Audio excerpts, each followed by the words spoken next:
Hello बेटा, देखो exercise 8.2 का हमने क्वेश्चन नंबर 1, 2, 3 कंप्लीट किया था। 4 और 5 आपको होमवर्क के लिए दिया था। सो आई होप आपने कर लिया होगा। किसी बच्चे ने करके दिखाया नहीं, मुझे मैसेज नहीं किया है, तो इसका मतलब आपने कर लिया होगा। प्रॉब्लम हो नहीं हुआ हो तो बेटा पूछना। तो मैं 4 और 5 नहीं करा रहा हूँ, क्वेश्चन 6 करूँगा। देखो 6 क्या है। Show that the line segment joining midpoints of the opposite side of quadrilateral bisect each other. कि show that line segment joining midpoints of opposite sides of a quadrilateral. कि बेटा ये मान लीजिए ये एक क्वाड्रिलेटरल है, A B C D. So line segment joining midpoints of opposite sides. Suppose करो ये मिड पॉइंट्स है पी क्यू आर एस। तो अपोजिट साइड्स के मिड पॉइंट्स को ज्वाइन किया, ये ठीक।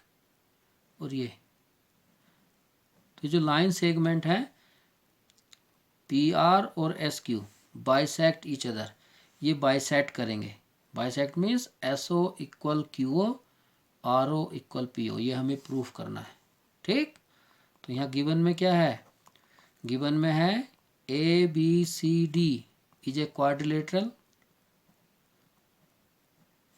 ये क्वाड्रिलेटरल है, and P Q R S are mid points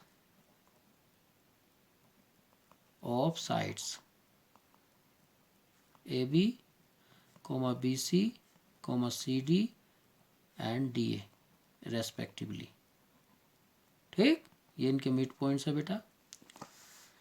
to prove हमें करना है जो अपोजिट साइड्स के मिड पॉइंट्स को हमने ज्वाइन किया, जो लाइन सेगमेंट आया वो बाइसेक्ट करेंगे। Means P R and S Q bisect each other, कि ये बाइसेक्ट कर रहे हैं, ये हमें प्रूफ करना है। ये ऐसे समझो कि P O equal R O and S O equal Q O, ये हमें प्रूफ करना है, ठीक। तो इसको प्रूफ करने के लिए बेटा हम एक कंस्ट्रक्शन करेंगे। कंस्ट्रक्शन क्या करना है, we join P Q Q R S and S P. क्या क्या, join P Q comma Q R comma R S and S P को ज्वाइन किया। अब हम प्रूफ करेंगे। प्रूफ कैसे करेंगे, देखो बहुत ही आसान है बेटा प्रूफ करना।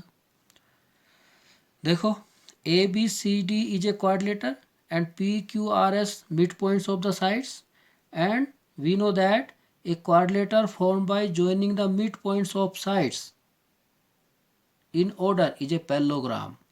So PQRS is a parallelogram. ये पैरेललोग्राम हो गया। और ये पैरेललोग्राम के क्या हैं, डायगोनल्स हैं।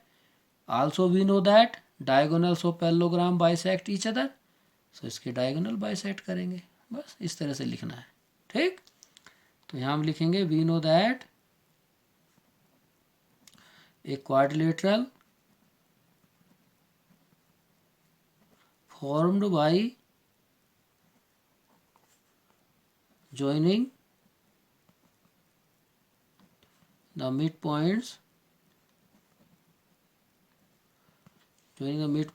of sides of a quadrilateral in order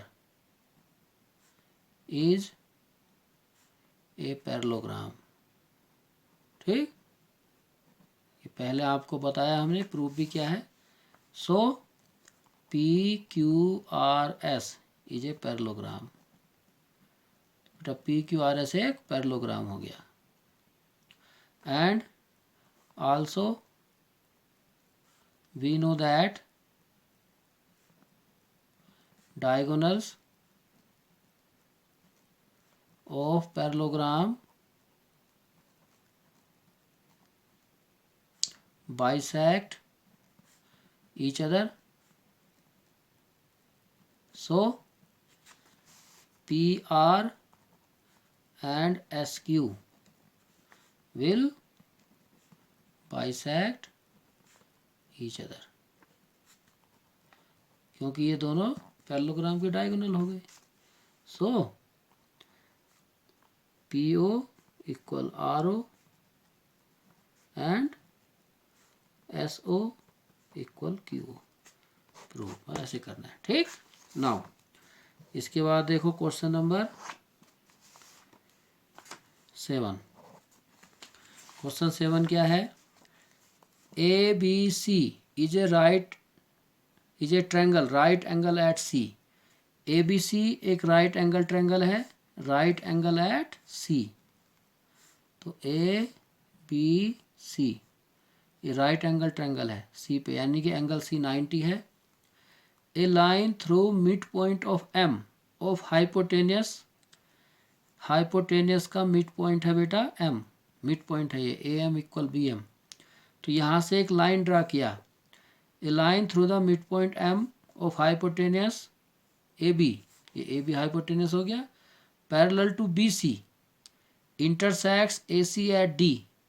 तो यहाँ से एक लाइन ड्रा किया BC के पैरेलल, ये BC के parallel intersect AC at point D, जिसने AC को D पे इंटरसेक्ट किया, ठीक। ये show that D is mid point of AC, D AC का मिड पॉइंट होगा।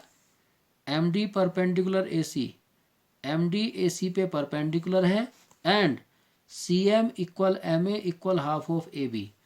CM ये CM equal MA, CM MA के इक्वल होगा और AB का हाफ होगा। तो कैसे करेंगे बेटा? देखो इसका गिवन वगैरह मैं कुछ नहीं लिख रहा हूँ, मैं सीधा प्रूफ करूँगा। गिवन और टू प्रूफ आप खुद लिखना, ठीक। तो कैसे करेंगे सुनो। तो यहाँ देखो इस ट्रायंगल ABC में M मिड पॉइंट है AB का और ये इसके पैरेलल है। So converse of mid point theorem, theorem number 8.10, DAC का मिड पॉइंट होगा, ठीक है। थ्योरम है हमारा, हमने प्रूफ भी किया है। तो हम यहाँ लिखेंगे कि in triangle ABC M is mid point of AB, क्यों? Given and MD parallel to BC, ये भी क्यों? गिवन। So by converse of mid point theorem,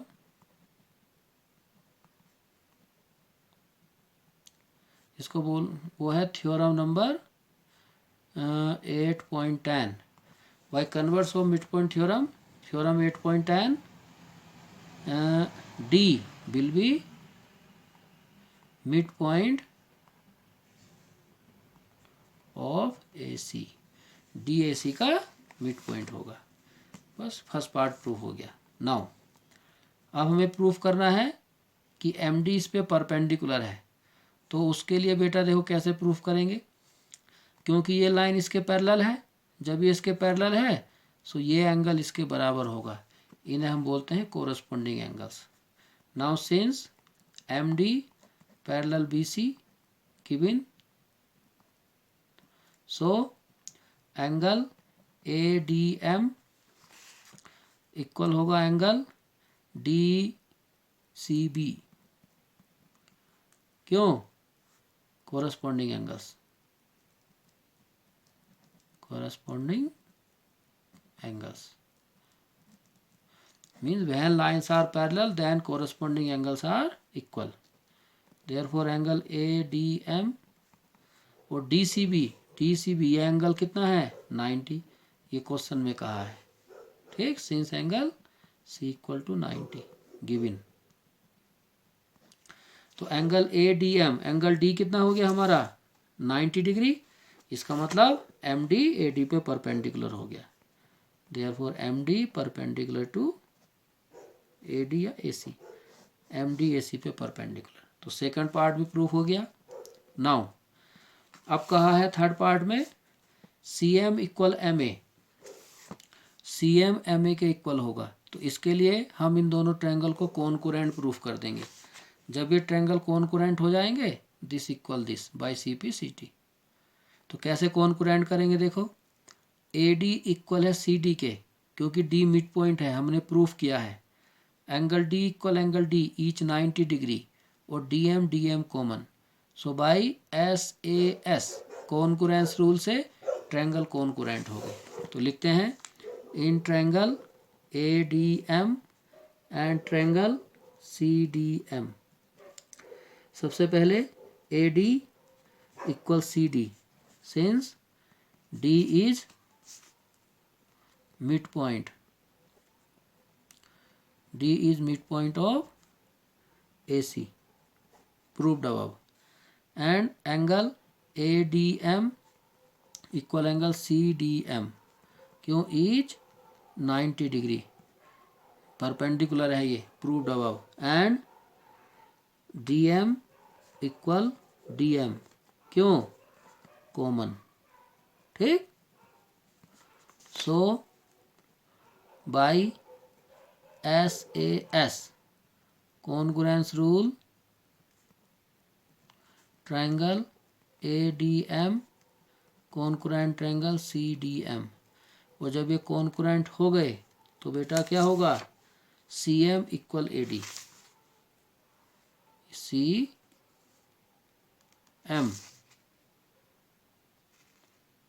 CDM, CM equal AD नहीं, CM इक्वल AM होगा, CM equal AM, CM equal AM by CPCT। ठीक, but AM equal half of AB, AM तो AB का half है, AM जो है AB का half है, क्यों, क्योंकि M मिड पॉइंट है, since M is mid point of AB given. अब AM AB का हाफ है, AM CM के इक्वल है, therefore AM equal CM equal half of AB, क्योंकि जब AM AB का हाफ है तो CM भी AB का हाफ होगा। सो AM equal CM equal half of AB, ये थर्ड पार्ट हो गया। ठीक, तो इस तरह से करना था।